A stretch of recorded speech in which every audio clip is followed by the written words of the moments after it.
The people in these marginalized groups, obviously, they are fighting for Palestine, right, for the Palestinians and for what's happening in Gaza. But yet, in Gaza, they would not have any freedom. You know, they don't have freedoms in Texas and Florida. Does that mean? But they don't. But I understand that. But Taylor. Texas? Oh my gosh, Douglas. I don't know exactly what rights gay people don't have in Texas and Florida, but even Don Lemon had to step in to bring some sanity to that discussion.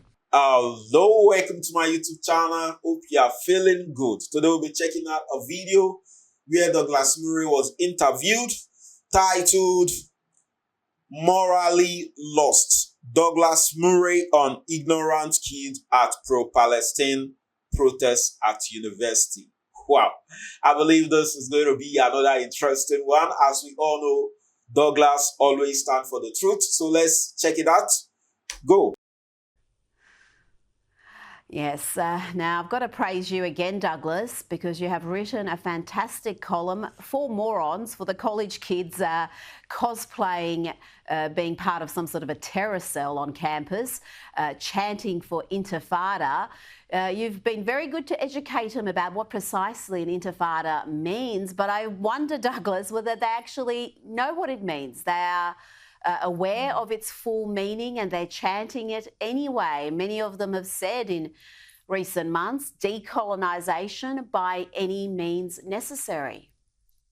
It's extraordinary, isn't it, Rita? I mean, you effectively see once again something you and I have talked about in a number of contexts, which is people who must either be sinister or silly. The sinister ones know what they're talking about when they chant for intifada. The silly ones are chanting a slogan they clearly don't understand.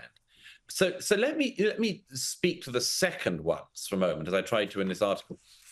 If you call for intifada, you should know what an intifada is. There was an intifada when I was growing up in the late 90s. There was one in the earlier 90s. But the second intifada included suicide bombings against Israelis of the most gruesome type. I mentioned in that piece the 2001 bombing of the Dolphinarium nightclub in Tel Aviv, where a Palestinian suicide bomber detonated by a group of young women trying to get into the club. These women are the same age as these women chanting for intifada now at Columbia and in LA and in other reprehensible educational institutions in the US.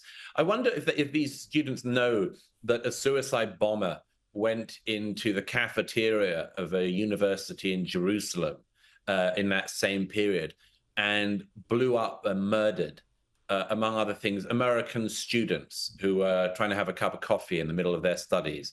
I wonder if these disgusting and ignorant kids at American universities have any idea that that's what they're calling for.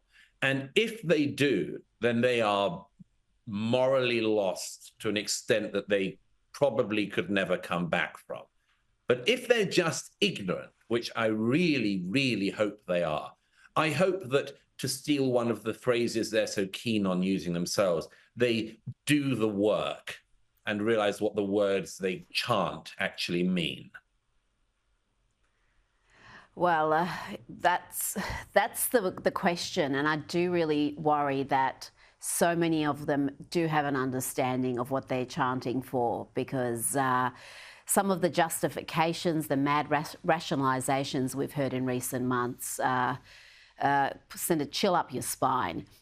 And we're seeing some craziness also from media folk who should know better. Even much of the left sees the absurdity of the LGBT groups for Palestine. I mean, they understand how ludicrous that is, but apparently that's lost on the Washington Post's Taylor Lorenz.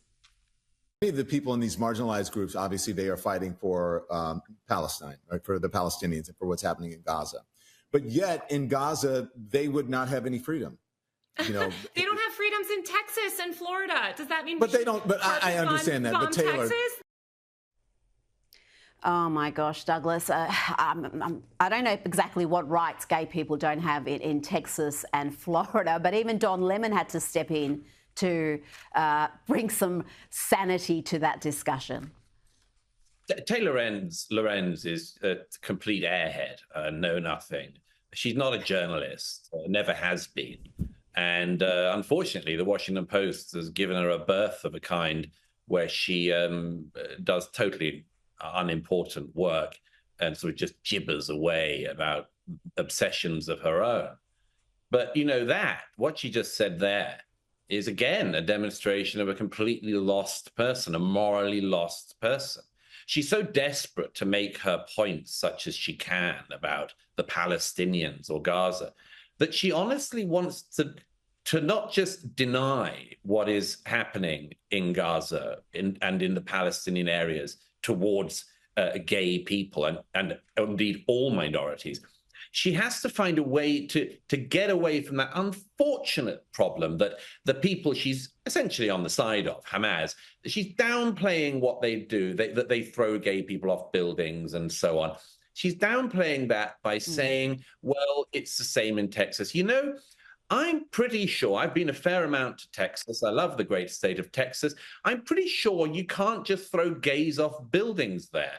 And I'm certain that if anyone tried it, they would be prosecuted to the full extent of the law. And because actually also throwing people off buildings is, as a whole, in its entirety, illegal in the state of Texas.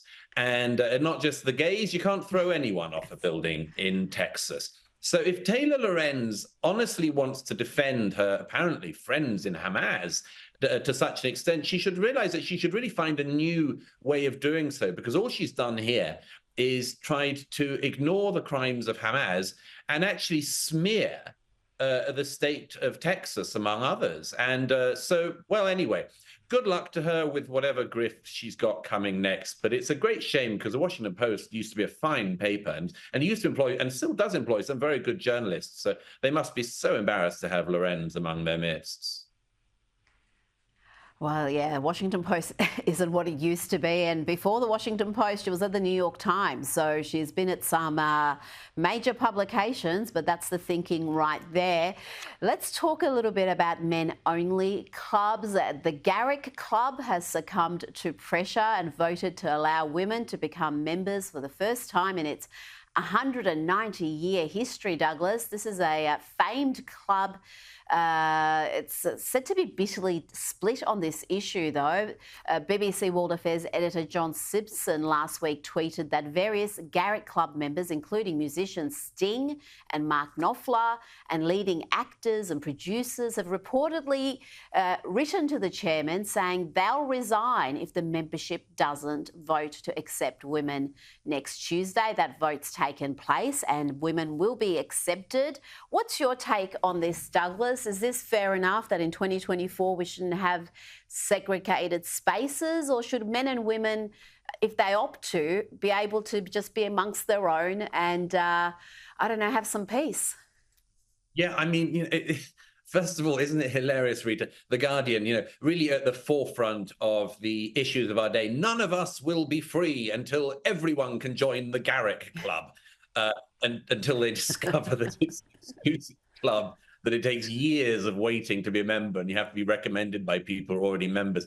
It's so ludicrous. It's such a sort of niche, ridiculously elite sort of argument that these people like The Guardian obsess about. I love John Simpson and Stephen Fry and these other celebrities. They joined an all-male club.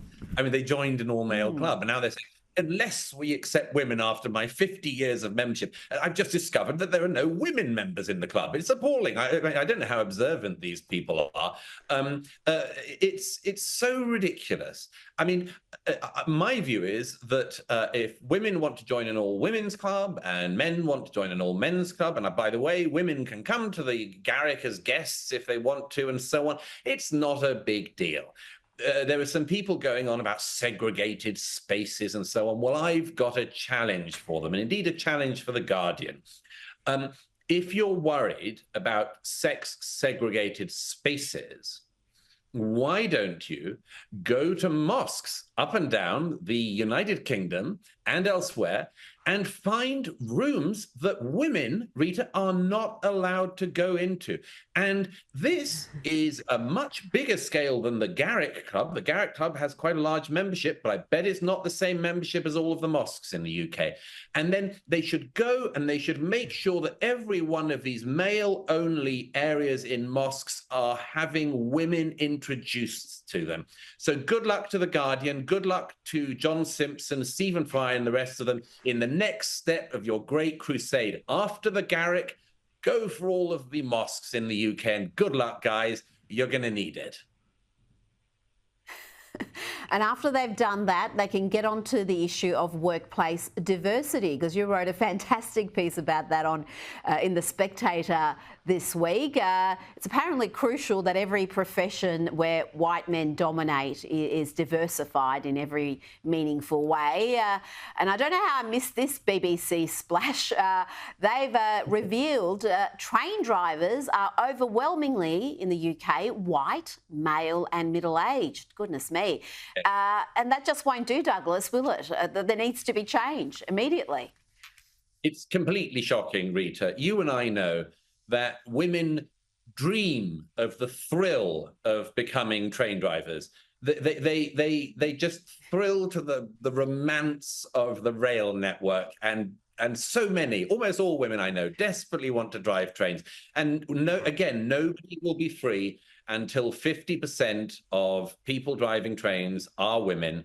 And the other oddity of this, of course, is not just, it's the banality of the observation of the BBC's. Always this use of the term white as an insult. Of course, the majority of people who drive trains are likely to be male. There's a reason why it tends to be men, single men, standing at the end of train platforms, noting the numbers of trains. You don't often notice single women doing that. And then this obsession about the fact that they're white. Middle-aged, of course, that's a terrible thing to be. Presumably, if they were all octogenarians, that would be fine. But the white thing is where the BBC and others really want to attack here. Britain is an overwhelmingly white majority country. So it's sort of inevitable that in a job like driving a train, which is quite well paid, it's not a high status profession, but it's a necessary and important profession, it's sort of inevitable that most people will be white.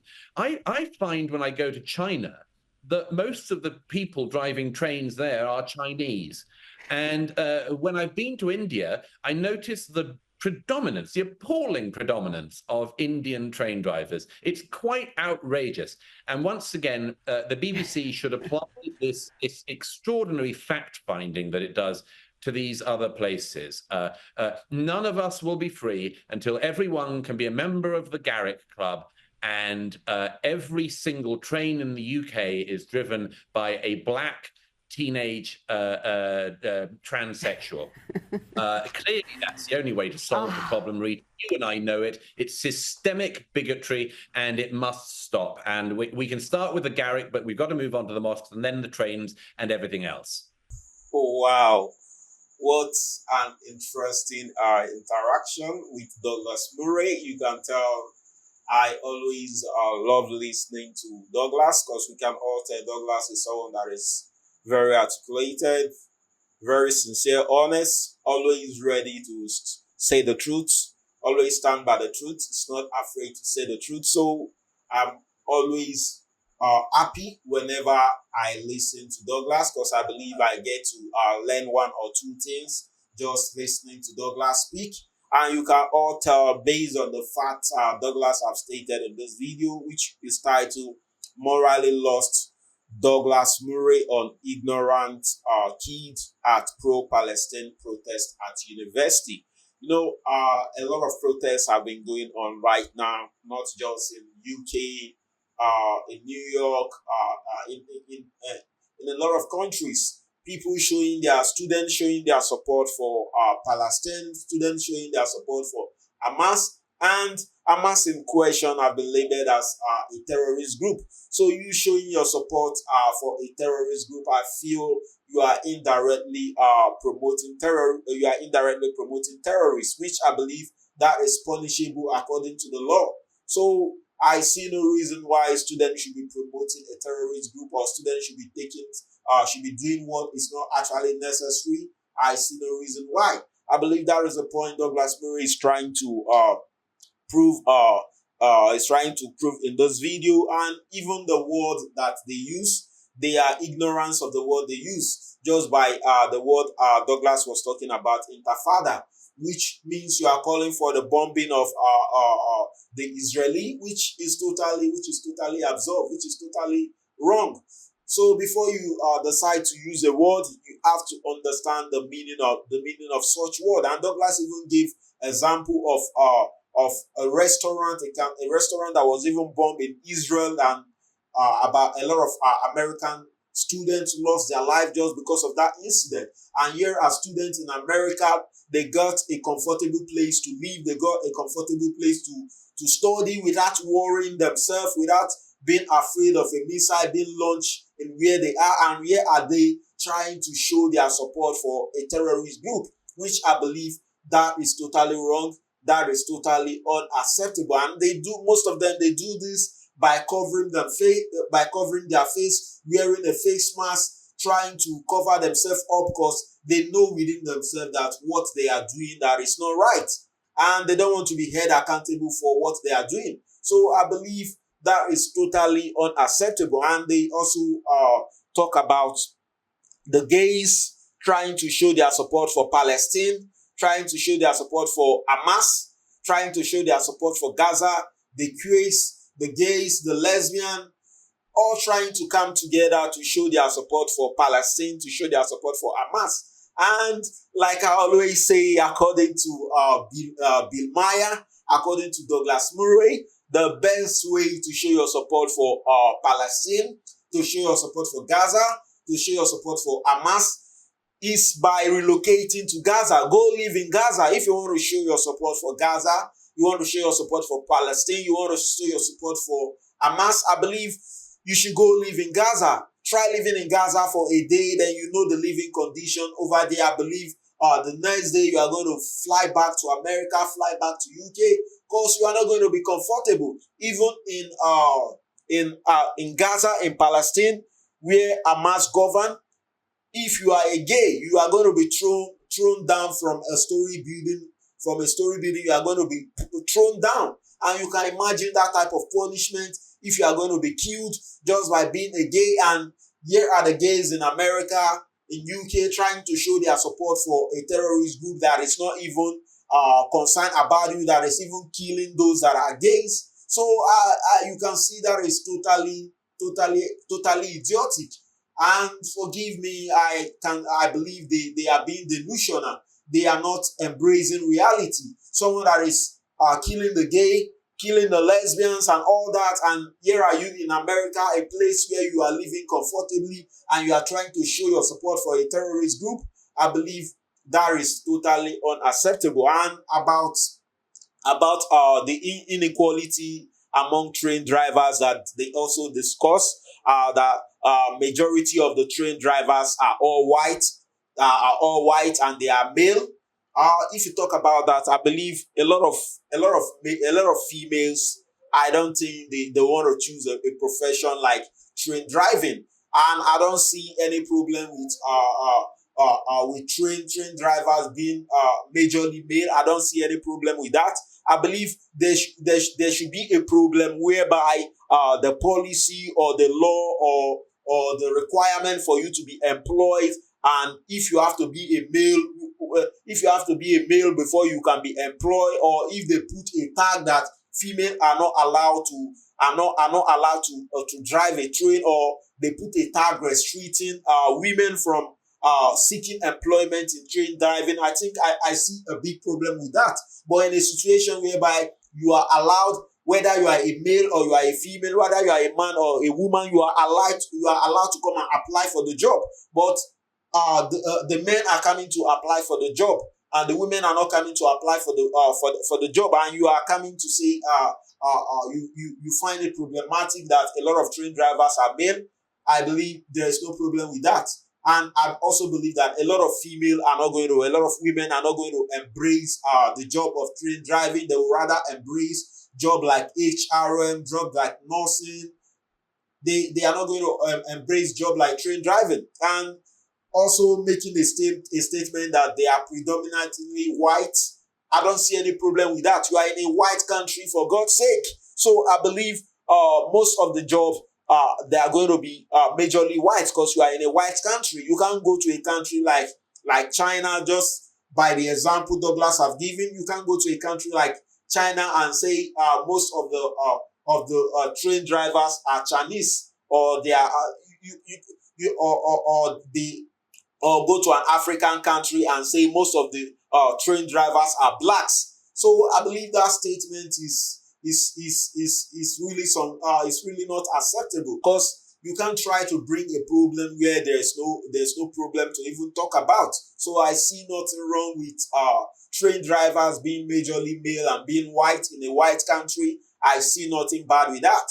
So I believe I've learned a lot just listening to the answer Douglas is giving to the lady based on the question she's asking, and I believe I've learned a lot just by listening to Douglas. I believe you also do. So I would like to hear your comment based on the fact and the point Douglas have stated.